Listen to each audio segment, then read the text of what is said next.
Mark அதிகாரம் 6. அவர் அவ்விடம் விட்டு புறப்பட்டு தாம் வளர்ந்த ஊருக்கு வந்தார். அவருடைய சீஷரும் அவரோடே கூட வந்தார்கள். ஓய்வு நாளான போது ஜெப ஆலயத்தில் உபதேசம் பண்ணத் தொடங்கினார். அநேகர் கேட்டு ஆச்சரியப்பட்டு, இவைகள் இவனுக்கு எங்கே இருந்து வந்தது? இவன் கைகளினால் இப்படிப்பட்ட பலத்த செய்கைகள் நடக்கும்படி இவனுக்கு கொடுக்கப்பட்ட ஞானம் எப்படிப்பட்டது? இவன் தச்சன் அல்லவா? மரியாளுடைய குமாரன் அல்லவா? யாக்கோபு, யோசே, யூதா, சீமோன் என்பவர்களுக்கு சகோதரன் அல்லவா? இவன் சகோதரிகளும் இங்கே நம்மிடத்தில் இருக்கிறார்கள் அல்லவா என்று சொல்லி அவரை குறித்து இடறலடைந்தார்கள். இயேசு அவர்களை நோக்கி, தீர்க்கதரிசி ஒருவன் தன் ஊரிலும் தன் இனத்திலும் தன் வீட்டிலுமே அன்றி வேறெங்கும் கனவீனமடையான் என்றார். அங்கே அவர் சில நோயாளிகள் மேல் கைகளை வைத்து அவர்களை குணமாக்கினதே அன்றி வேறொரு அற்புதமும் செய்யக்கூடாமல் அவர்களுடைய அவிசுவாசத்தை குறித்து ஆச்சரியப்பட்டு கிராமங்களிலே சுற்றித் திரிந்து உபதேசம் பண்ணினார். அவர் 12 அழைத்து அசுத்த ஆவிகளை துரத்த அவர்களுக்கு அதிகாரம் கொடுத்து, வழிக்கு பையையாகிலும் அப்பத்தையாகிலும் கச்சையில் காசையாகிலும் எடுத்துக்கொண்டு போகாமல் ஒரு தடியை மாத்திரம் எடுத்துக்கொண்டு போகவும், பாதரட்சைகளை போட்டுக்கொண்டு போகவும் 2 அங்கிகளை தரியாதிருக்கவும் கட்டளையிட்டார். பின்பு அவர்களை நோக்கி, நீங்கள் எங்கேயாகிலும் ஒரு வீட்டில் பிரவேசித்தால் அவ்விடத்தை விட்டு புறப்படுகிற வரைக்கும் அங்கேதானே தங்கியிருங்கள். எவர்களாகிலும் உங்களை ஏற்றுக்கொள்ளாமலும் உங்கள் வசனங்களை கேளாமலும் இருந்தால் நீங்கள் அவ்விடம் விட்டு புறப்படும் போது அவர்களுக்கு சாட்சியாக உங்கள் கால்களின் கீழே படிந்த தூசியை உதறி போடுங்கள். நியாய தீர்ப்பு நாளிலே அந்த பட்டணத்திற்கு நேரிடுவதை பார்க்கிலும் சோதோம் கொமோரா பட்டணத்திற்கு நேரிடுவது லகுவாயிருக்கும் என்று மெய்யாகவே உங்களுக்கு சொல்லுகிறேன் என்று சொல்லி அவர்களை 2 பேராக அனுப்பினார். அவர்கள் புறப்பட்டு போய் மனந்திரும்புங்கள் என்று பிரசங்கித்து அநேகம் பிசாசுகளை துரத்தி அநேகம் நோயாளிகளை எண்ணெய் பூசி சொஸ்தமாக்கினார்கள். அவருடைய பேர் பிரசித்தமானபடியினால் ஏரோது ராஜா அவரை குறித்து கேள்விப்பட்டு, யோவான் ஸ்நானன் மரித்தோரிலிருந்து எழுந்தான், ஆகையால் அவனிடத்தில் இந்த பலத்த செய்கைகள் விளங்குகிறது என்றான். சிலர் அவர் எலியா என்றார்கள். வேறு சிலர் அவர் ஒரு தீர்க்கதரிசி அல்லது தீர்க்கதரிசிகளில் ஒருவனைப் போல் இருக்கிறார் என்று சொன்னார்கள். ஏரோது அதை கேட்ட பொழுது அவன், நான் சிரச்சேதம் பண்ணின யோவான்தான், அவன் மரித்தோரிலிருந்து எழுந்தான் என்றான். ஏரோது தன் சகோதரனாகிய பிலிப்புவின் மனைவி ஏரோதியாளை தனக்கு மனைவியாக்கி கொண்டபோது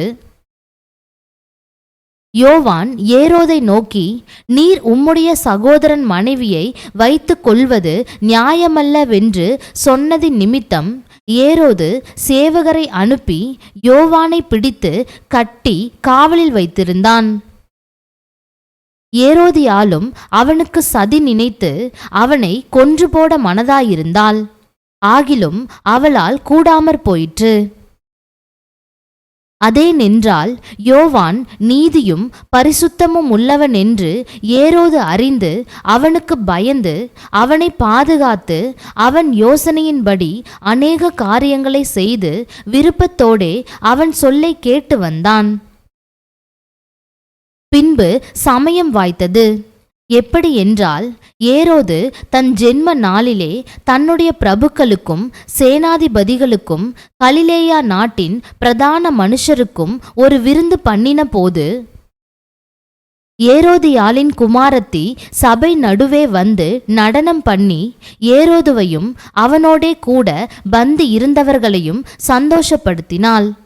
அப்பொழுது ராஜா சிறு பெண்ணை நோக்கி, உனக்கு வேண்டியதை என்னிடத்தில் கேள், அதை உனக்கு தருவேன் என்று சொன்னதும் அல்லாமல், நீ என்னிடத்தில் எதை கேட்டாலும் அது என் ராஜ்யத்தில் பாதியானாலும் அதை உனக்கு தருவேன் என்று அவளுக்கு ஆணையுமிட்டான்.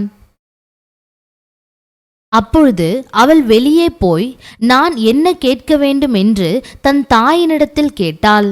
அதற்கு அவள், யோவான் ஸ்நானனுடைய தலையை கேள் என்றாள். உடனே அவள் ராஜாவினிடத்தில் சீக்கிரமாய் வந்து, நீர் இப்பொழுதே ஒரு தாளத்தில் யோவான் ஸ்நானனுடைய தலையை எனக்கு தர வேண்டும் என்று கேட்டாள். அப்பொழுது ராஜா மிகுந்த துக்கமடைந்தான். ஆகிலும் ஆணையின் நிமித்தமும் கூட பந்தியிருந்தவர்களின் நிமித்தமும் அவளுக்கு அதை மறுக்க மனதில்லாமல் உடனே அவனுடைய தலையை கொண்டு வரும்படி சேவகனுக்கு கட்டளையிட்டு அனுப்பினான். அந்தப்படி அவன் போய் காவற் கூடத்திலே அவனை சிரச்சேதம் பண்ணி அவன் தலையை ஒரு தாளத்திலே கொண்டு வந்து அதை அந்த சிறு பெண்ணுக்கு கொடுத்தான். அந்த சிறு பெண் அதை தன் தாயினிடத்தில் கொடுத்தாள். அவனுடைய சீஷர்கள் அதை கேள்விப்பட்டு வந்து அவன் உடலை எடுத்து ஒரு கல்லறையில் வைத்தார்கள். அப்பொழுது அப்போஸ்தலர் இயேசுவினிடத்தில் கூடி வந்து தாங்கள் செய்தவைகள் உபதேசித்தவைகள் யாவையும் அவருக்கு அறிவித்தார்கள். அவர் அவர்களை நோக்கி, வனாந்தரமான ஓரிடத்தில் தனித்து சற்றே இளைப்பாறும்படி போவோம் வாருங்கள் என்றார். ஏனெனில் வருகிறவர்களும் போகிறவர்களும் அநேகராயிருந்தபடியினால் போஜனம் பண்ணுகிறதற்கும் அவர்களுக்கு சமயமில்லாதிருந்தது. அப்படியே அவர்கள் தனிமையாய் ஒரு படவில் ஏறி வனாந்தரமான ஓர் இடத்திற்கு போனார்கள். அவர்கள் புறப்பட்டு போகிறதை ஜனங்கள் கண்டார்கள்.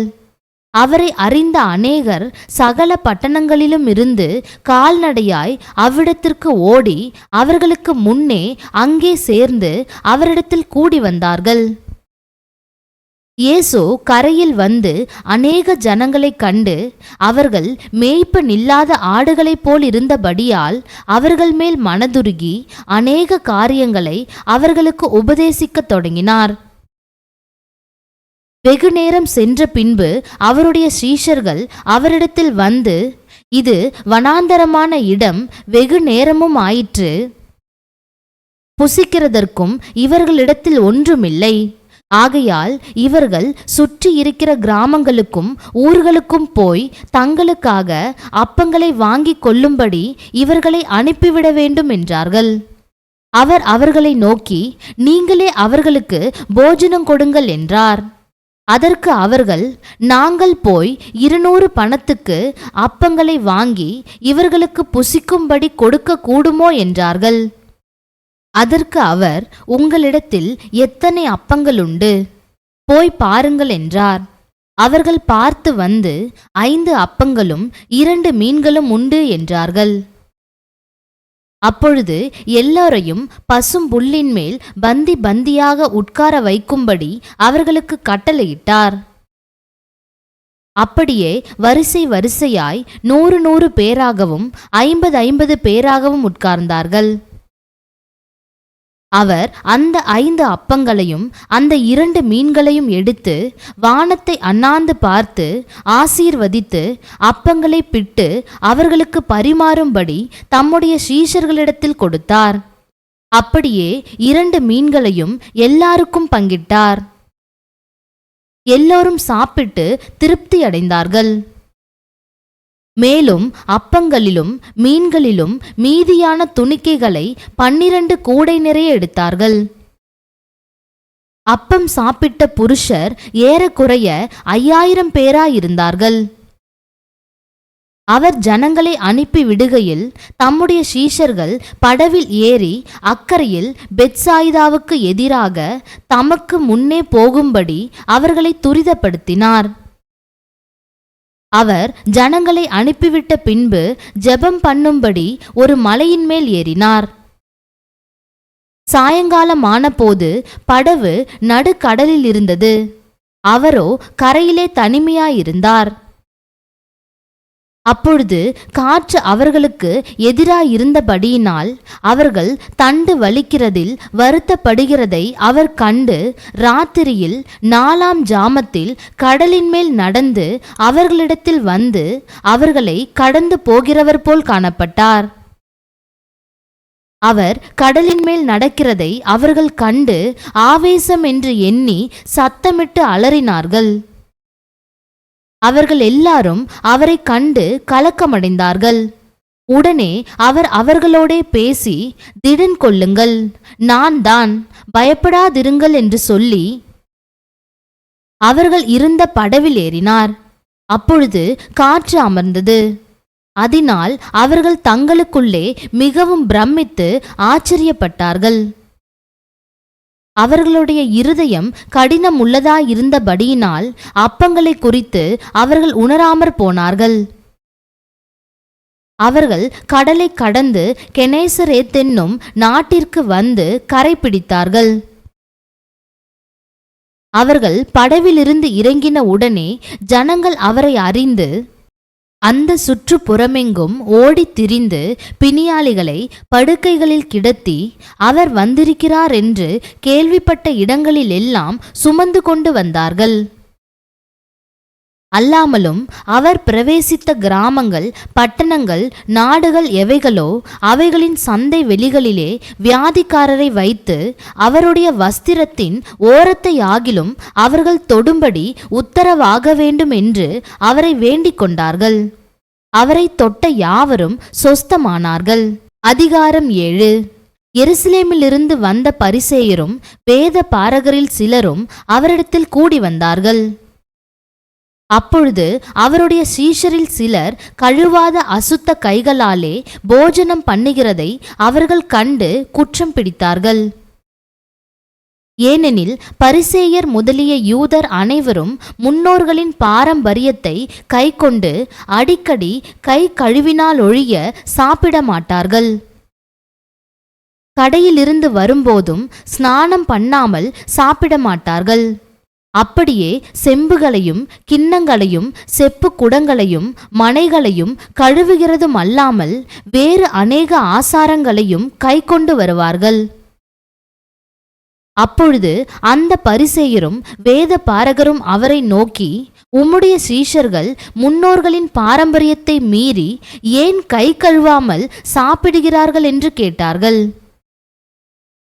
அவர்களுக்கு அவர் பிரதியுத்தரமாக, இந்த ஜனங்கள் தங்கள் உதடுகளினால் என்னை கனம் பண்ணுகிறார்கள், அவர்கள் இருதயமோ எனக்கு தூரமாய் விலகியிருக்கிறது என்றும், மனுஷருடைய கற்பனைகளை உபதேசங்களாக போதித்து வீணாய் எனக்கு ஆராதனை செய்கிறார்கள் என்றும் எழுதியிருக்கிற பிரகாரம் மாயக்காரராகிய உங்களை குறித்து ஏசாயா நன்றாய் தீர்க்க தரிசனம் சொல்லியிருக்கிறான்.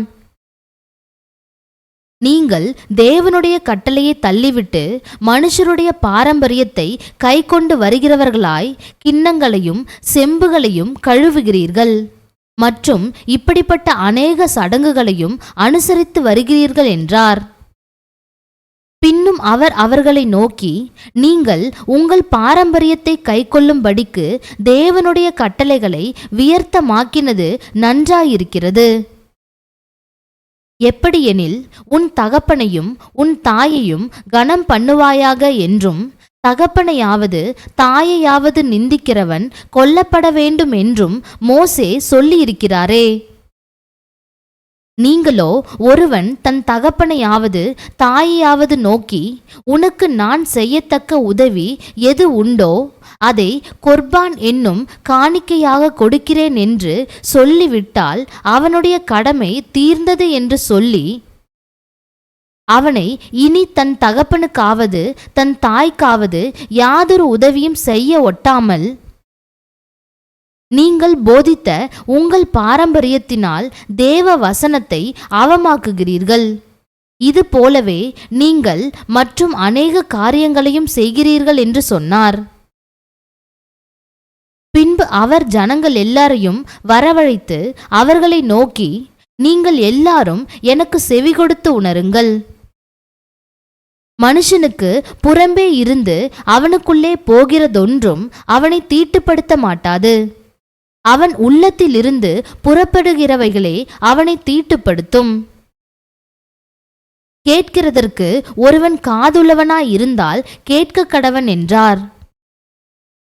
அவர் ஜனங்களை விட்டு வீட்டுக்குள் பிரவேசித்த போது அவருடைய சீஷர்கள் அவர் சொன்ன உவமையை குறித்து அவரிடத்தில் விசாரித்தார்கள். அதற்கு அவர், நீங்களும் இவ்வளவு உணர்வில்லாதவர்களா? புறம்பே இருந்து மனுஷனுக்குள்ளே போகிறதொன்றும் அவனை தீட்டுப்படுத்த மாட்டாதென்று நீங்கள் அறிந்து கொள்ளவில்லையா? அது அவன் இருதயத்தில் போகாமல் வயிற்றிலே போகிறது. அதிலிருந்து எல்லா போஜனங்களின் அசுத்தங்களையும் கழிக்கிற ஆசன வழியாய் நீங்கி போகும். மனுஷனுக்குள்ளே இருந்து புறப்படுகிறதே மனுஷனை தீட்டுப்படுத்தும். எப்படியெனில் மனுஷருடைய இருதயத்திற்குள்ளிருந்து பொல்லாத சிந்தனைகளும் விபசாரங்களும் வேசித்தனங்களும் கொலை பாதகங்களும் களவுகளும் பொருள் ஆசைகளும் துஷ்டத்தனங்களும் கபடும் காம விகாரமும் வன்கண்ணும் தூஷணமும் பெருமையும் மதிகேடும் புறப்பட்டு வரும். பொல்லாங்கானவைகள் ஆகிய இவைகள் எல்லாம் உள்ளத்திலிருந்து புறப்பட்டு மனுஷனை தீட்டுப்படுத்தும் என்றார். பின்பு அவர் எழுந்து அவ்விடம் விட்டு புறப்பட்டு தீரு சீதோன் பட்டணங்களின் எல்லைகளில் போய் ஒரு வீட்டுக்குள் பிரவேசித்து ஒருவரும் அதை அறியாதிருக்க விரும்பியும் அவர் மறைவாயிருக்க கூடாமற் போயிற்று. அசுத்த ஆவி பிடித்திருந்த ஒரு சிறு பெண்ணின் தாயாகிய ஒரு ஸ்திரீ அவரை குறித்து கேள்விப்பட்டு வந்து அவர் பாதத்தில் விழுந்தாள். அந்த ஸ்திரீ சீரோ பேனிக்கியா தேசத்தால் ஆகிய கிரேக்க ஸ்திரீயா இருந்தாள். அவள் தன் மகளை பிடித்திருந்த பிசாசை துரத்தி விட வேண்டும் என்று அவரை வேண்டிக் கொண்டாள். இயேசு அவளை நோக்கி, முந்தி பிள்ளைகள் திருப்தி அடையட்டும், பிள்ளைகளின் அப்பத்தை எடுத்து நாய்க்குட்டிகளுக்கு போடுகிறது நல்லதல்ல என்றார். அதற்கு அவள், மெய்தான் ஆண்டவரே, ஆகிலும் மேஜையின் கீழிருக்கும் நாய்க்குட்டிகள் பிள்ளைகள் சிந்துகிற துணிக்கைகளை தின்னுமே என்றாள். அப்பொழுது அவர், நீ சொன்ன அந்த வார்த்தையின் நிமித்தம் போகலாம், பிசாசு உன் மகளை விட்டு நீங்கி போயிற்று என்றார். அவள் தன் வீட்டுக்கு வந்தபொழுது பிசாசு போய்விட்டதையும் தன் மகள் கட்டில் படுத்திருக்கிறதையும் கண்டாள். மறுபடியும் அவர் தீரு சீதோன் பட்டணங்களின் எல்லைகளை விட்டு புறப்பட்டு தெக்கப்போலியின் எல்லைகளின் வழியாய் கலிலேயா கடலருகே வந்தார். அங்கே கொன்னை வாயுடைய ஒரு செவிடனை அவரிடத்தில் கொண்டு வந்து அவர் தமது கையை அவன் மேல் வைக்கும்படி வேண்டிக் கொண்டார்கள். அப்பொழுது அவர் அவனை ஜன கூட்டத்தை விட்டு தனியே அழைத்து கொண்டு போய் தம்முடைய விரல்களை அவன் காதுகளில் வைத்து உமிழ்ந்து அவனுடைய நாவை தொட்டு வானத்தை அண்ணாந்து பார்த்து பெருமூச்சு விட்டு எப்பத்தா என்றார். அதற்கு திறக்கப்படுவாயாக என்று அர்த்தமாம். உடனே அவனுடைய செவிகள் திறக்கப்பட்டு அவனுடைய நாவின் கட்டும் அவிழ்ந்து அவன் செவ்வையாய் பேசினான். அதை ஒருவருக்கும் சொல்ல வேண்டாம் என்று அவர்களுக்கு கட்டளையிட்டார். ஆகிலும் எவ்வளவு அதிகமாய் அவர்களுக்கு கட்டளையிட்டாரோ அவ்வளவு அதிகமாய் அவர்கள் அதை பிரசித்தம் பண்ணி எல்லாவற்றையும் நன்றாய் செய்தார். செவிடர் கேட்கவும் ஊமையர் பேசவும் பண்ணுகிறார் என்று சொல்லி மேன்மேலும் ஆச்சரியப்பட்டார்கள். அதிகாரம் 8. அந்த நாட்களிலே திரளான ஜனங்கள் கூடி வந்திருக்கையில் அவர்கள் சாப்பிடுகிறதற்கு ஒன்றுமில்லாத போது இயேசு தம்முடைய சீஷரை அழைத்து, ஜனங்களுக்காக பரிதபிக்கிறேன், இவர்கள் இப்பொழுது என்னிடத்தில் தங்கியிருந்த 3 நாளாய் சாப்பிட ஒன்றுமில்லாதிருக்கிறார்கள். இவர்களில் சிலர் தூரத்திலிருந்து வந்தவர்கள் ஆகையால் நான் இவர்களை பட்டினியாய் வீட்டிற்கு அனுப்பிவிட்டால் வழியில் சோர்ந்து போவார்களே என்றார். அதற்கு அவருடைய சீஷர்கள், இந்த வனாந்தரத்திலே ஒருவன் எங்கேயிருந்து அப்பங்களை கொண்டு வந்து இத்தனை பேர்களை திருப்தியாக்க கூடும் என்றார்கள். அதற்கு அவர், உங்களிடத்தில் எத்தனை அப்பங்கள் உண்டு என்று கேட்டார். அவர்கள் 7 அப்பங்கள் உண்டு என்றார்கள். அப்பொழுது அவர் ஜனங்களை தரையிலே பந்தியிருக்க கட்டளையிட்டு அந்த 7 அப்பங்களையும் எடுத்து ஸ்தோத்திரம் பண்ணி பிட்டு அவர்களுக்கு பரிமாறும்படி சீஷர்களிடத்தில் கொடுத்தார். அவர்கள் ஜனங்களுக்கு பரிமாறினார்கள். சில சிறு மீன்களும் அவர்களிடத்தில் இருந்தது. அவர் அவைகளையும் ஆசீர்வதித்து அவர்களுக்கு பரிமாறும்படி சொன்னார். அவர்கள் சாப்பிட்டு திருப்தியடைந்தார்கள். மீதியான துணிக்கைகளை 7 கூடை நிறைய எடுத்தார்கள். சாப்பிட்டவர்கள் ஏறக்குறைய 4000 பேராயிருந்தார்கள். பின்பு அவர் அவர்களை அனுப்பிவிட்டார். உடனே அவர் தம்முடைய சீஷரோடே கூட படவில் ஏறி தல்மனூத்தாவின் எல்லைகளில் வந்தார். அப்பொழுது பரிசேயர் வந்து அவரோடே தர்க்கிக்க தொடங்கி அவரை சோதிக்கும்படி வனாந்தரத்திலிருந்து ஒரு அடையாளத்தை காண்பிக்க வேண்டுமென்று கேட்டார்கள். அவர் தம்முடைய ஆவியில் பெருமூச்சு விட்டு, இந்த சந்ததியார் அடையாளம் தேடுகிறதென்ன? இந்த சந்ததியாருக்கு ஒரு அடையாளமும் கொடுக்கப்படுவதில்லை என்று மெய்யாகவே உங்களுக்கு சொல்லுகிறேன் என்று சொல்லி அவர்களை விட்டு மறுபடியும் படவில் ஏறி அக்கரைக்கு போனார். சீஷர்கள் அப்பங்களை கொண்டு வர மறந்து போனார்கள். படவிலே அவர்களிடத்தில் ஒரு அப்பம் மாத்திரம் இருந்தது. அவர் அவர்களை நோக்கி, நீங்கள் பரிசேயருடைய புளித்த மாவை குறித்தும் ஏரோதின் புளித்த மாவை குறித்தும் எச்சரிக்கையாயிருங்கள் என்று கற்பித்தார். அதற்கு அவர்கள், நம்மிடத்தில் அப்பங்கள் இல்லாதபடியால் இப்படி சொல்லுகிறார் என்று தங்களுக்குள்ளே யோசனை பண்ணி கொண்டார்கள். இயேசு அதை அறிந்து அவர்களை நோக்கி, உங்களிடத்தில் அப்பங்கள் இல்லாதபடியினால் நீங்கள் யோசனை பண்ணுகிறதென்ன? இன்னும் சிந்தியாமலும் உணராமலும் இருக்கிறீர்களா? இன்னும் உங்கள் இருதயம் கடினமாயிருக்கிறதா? உங்களுக்கு கண்கள் இருந்தும் காணாதிருக்கிறீர்களா? காதுகள் இருந்தும் கேளாதிருக்கிறீர்களா? நினைவு கூறாமலும் இருக்கிறீர்களா? நான் 5 அப்பங்களை 5000 பேருக்கு பங்கிட்ட போது மீதியான துணிக்கைகளை எத்தனை கூடை நிறைய எடுத்தீர்கள் என்று கேட்டார். 12 என்றார்கள்.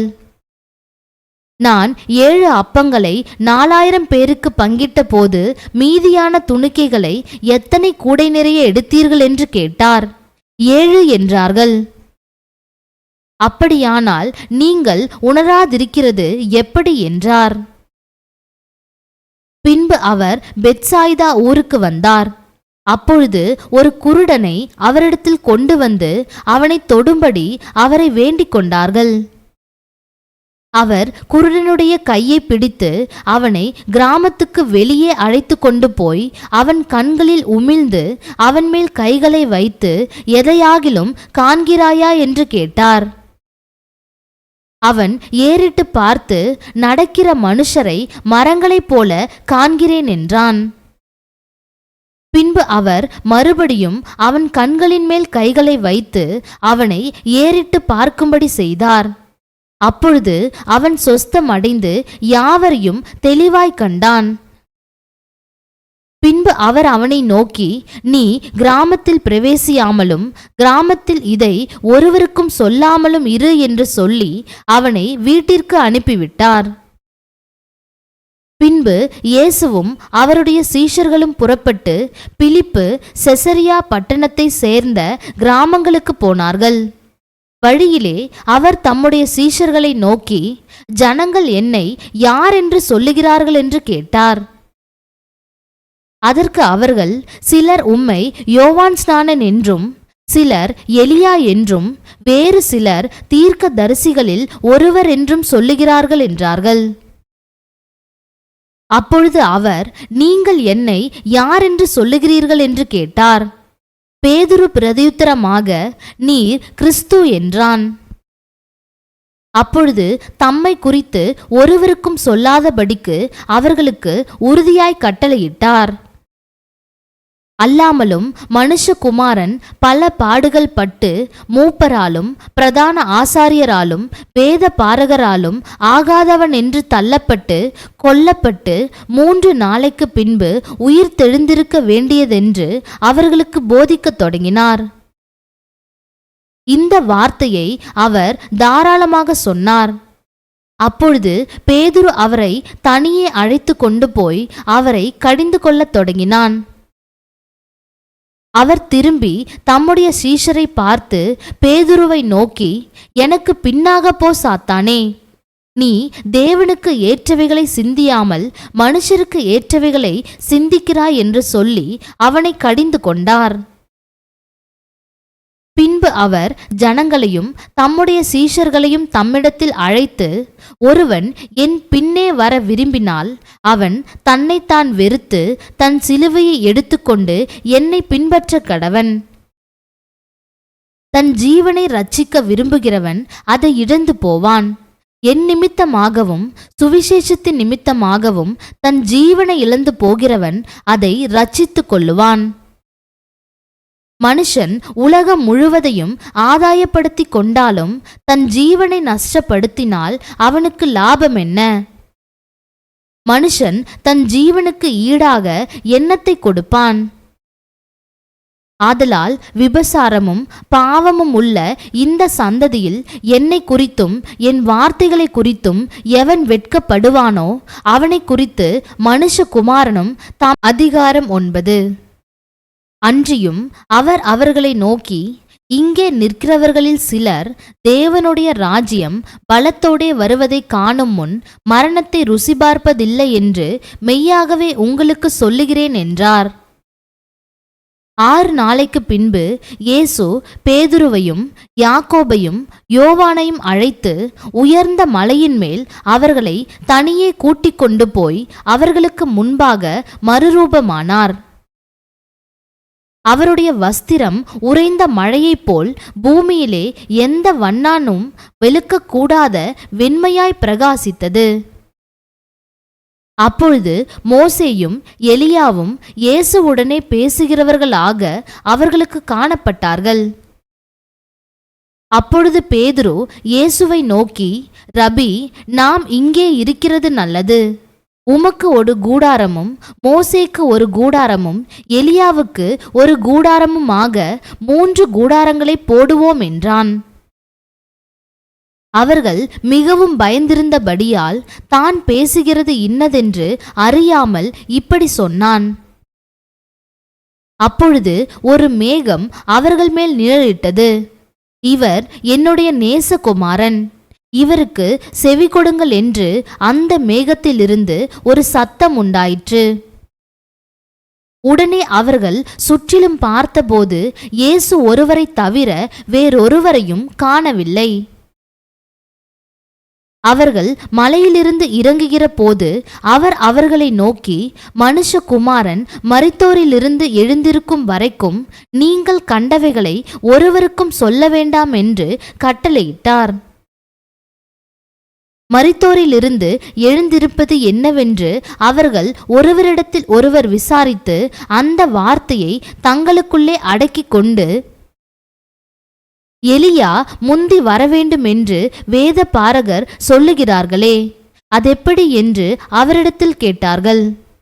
அவர் பிரதியுத்தரமாக, எலியா முந்தி வந்து எல்லாவற்றையும் சீர்படுத்துவது மெய்தான். அல்லாமலும் மனுஷகுமாரன் பல பாடுகள் பட்டு அவமதிக்கப்படுவார் என்று அவரை குறித்து எழுதியிருக்கிறதே, அது எப்படி என்றார்.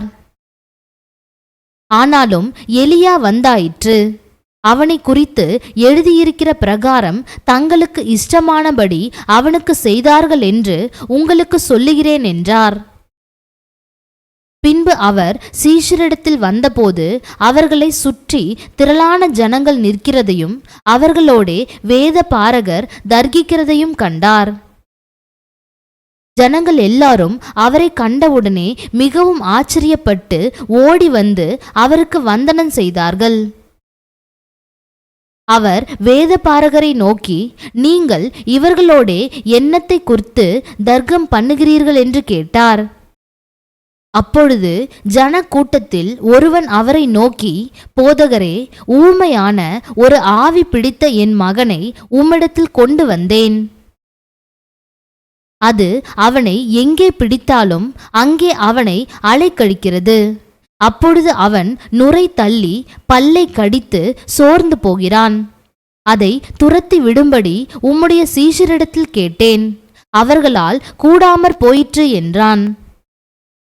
அவர் பிரதியுத்தரமாக, விசுவாசமில்லாத சந்ததியே, எதுவரைக்கும் நான் உங்களோடு இருப்பேன்? எதுவரைக்கும் உங்களிடத்தில் பொறுமையாயிருப்பேன்? அவனை என்னிடத்தில் கொண்டு வாருங்கள் என்றார். அவனை அவரிடத்தில் கொண்டு வந்தார்கள். அவரை கண்டவுடனே அந்த ஆவி அவனை அழைக்கழித்தது. அவர் அவனுடைய தகப்பனை நோக்கி, இது இவனுக்கு உண்டாகி எவ்வளவு காலமாயிற்று என்று கேட்டார். அதற்கு அவன், சிறு வயது முதற்கொண்டே உண்டாயிருக்கிறது. இவனை கொல்லும்படிக்கு அது அநேகந்தரம் தீயிலும் தண்ணீரிலும் தள்ளிற்று. நீர் ஏதாகிலும் செய்யக்கூடுமானால் எங்கள் மேல் மனதிறங்கி எங்களுக்கு உதவி செய்ய வேண்டும் என்றான். இயேசு அவனை நோக்கி, நீ விசுவாசிக்க கூடுமானால் ஆகும், விசுவாசிக்கிறவனுக்கு எல்லாம் கூடும் என்றார். உடனே பிள்ளையின் தகப்பன், விசுவாசிக்கிறேன் ஆண்டவரே, என் அவிசுவாசம் நீங்கும்படி உதவி செய்யும் என்று கண்ணீரோடே சத்தமிட்டு சொன்னான். அப்பொழுது ஜனங்கள் கூட்டமாய் ஓடி வருகிறதை இயேசு கண்டு அந்த அசுத்த ஆவியை நோக்கி, ஊமையும் செவிடுமான ஆவியே, இவனை விட்டு புறப்பட்டு போ, இனி இவனுக்குள் போகாதே என்று நான் உனக்கு கட்டளையிடுகிறேன் என்று அதை அதட்டினார். அப்பொழுது அது சத்தமிட்டு அவனை மிகவும் அலைக்கழித்து புறப்பட்டு போயிற்று. அவன் செத்துப்போனான் என்று அநேகர் சொல்லத்தக்கதாக செத்தவன் போல் கிடந்தான். இயேசு அவன் கையை பிடித்து அவனை தூக்கினார். உடனே அவன் எழுந்திருந்தான். வீட்டில் அவர் பிரவேசித்த பொழுது அவருடைய சீஷர்கள் அதை துரத்திவிட எங்களால் ஏன் கூடாமற் போயிற்று என்று அவரிடத்தில் தனித்து கேட்டார்கள்.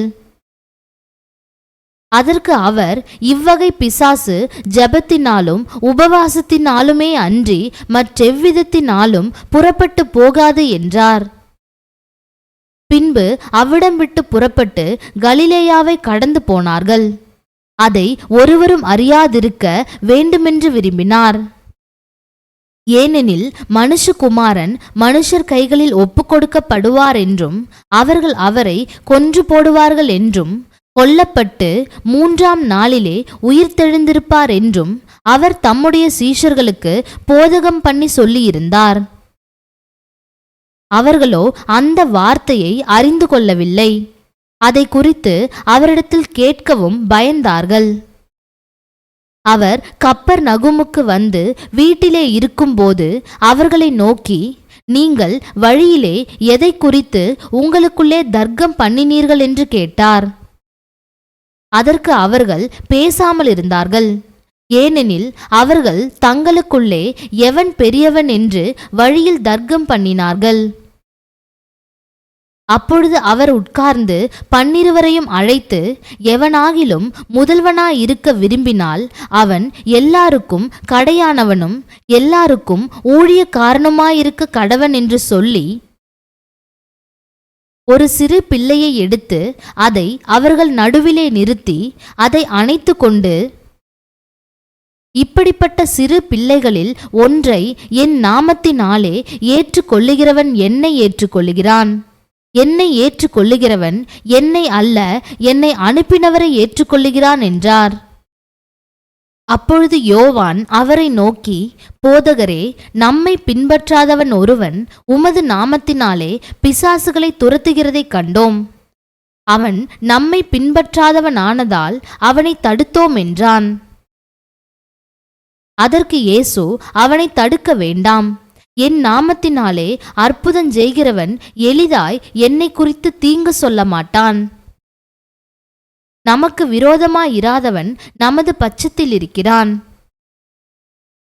நீங்கள் கிறிஸ்துவினுடையவர்களாயிருக்கிறபடியினாலே என் நாமத்தின் நிமித்தம் உங்களுக்கு ஒரு கலசம் தண்ணீர் குடிக்க கொடுக்கிறவன் தன் பலனை அடையாமற் போவதில்லை என்று மெய்யாகவே உங்களுக்கு சொல்லுகிறேன். என்னிடத்தில் விசுவாசமாயிருக்கிற இந்த சிறியரில் ஒருவனுக்கு இடறல் உண்டாக்குகிறவன் எவனோ அவனுடைய கழுத்தில் ஏந்திரக்கல்லை கட்டி சமுத்திரத்தில் அவனை தள்ளி போடுகிறது அவனுக்கு நலமாயிருக்கும். உன் கை உனக்கு இடறல் உண்டாக்கினால் அதை தரித்து போடு. நீ 2 கையுடையவனாய் அவியாத அக்னியுள்ள நரகத்திலே போவதை பார்க்கிலும் ஊனனாய் ஜீவனுக்குள் பிரவேசிப்பது உனக்கு நலமாயிருக்கும். அங்கே அவர்கள் புழு சாவாமலும் அக்கினி அவியாமலும் இருக்கும். உன் கால் உனக்கு இடறல் உண்டாக்கினால் அதை தரித்து போடு. நீ 2 காலுடையவனாய் அவியாத அக்னியுள்ள நரகத்திலே தள்ளப்படுவதை பார்க்கிலும் சப்பானியாய் ஜீவனுக்குள் பிரவேசிப்பது உனக்கு நலமாயிருக்கும். அங்கே அவர்கள் புழு சாவாமலும் அக்கினி அவியாமலும் இருக்கும். உன் கண் உனக்கு இடறல் உண்டாக்கினால் அதை பிடுங்கி போடு. நீ 2 கண்ணுடையவனாய் நரக அக்னியிலே தள்ளப்படுவதை பார்க்கிலும் ஒற்றை கண்ணனாய் தேவனுடைய ராஜ்யத்தில் பிரவேசிப்பது உனக்கு நலமாயிருக்கும். அங்கே அவர்கள் புழு சாவாமலும் அக்கினி அவியாமலும் இருக்கும். எந்த பலியும் உப்பினால் உப்பிடப்படுவது போல எந்த மனுஷனும் அக்கினியினால் உப்பிடப்படுவான். உப்பு நல்லதுதான். உப்பு சாரமற்று போனால் அதற்கு எதினாலே சாரமுண்டாக்குவீர்கள்? உங்களுக்குள்ளே உப்புடையவர்களாயிருங்கள், ஒருவரோடொருவர் சமாதானம் உள்ளவர்களாயும் இருங்கள் என்றார்.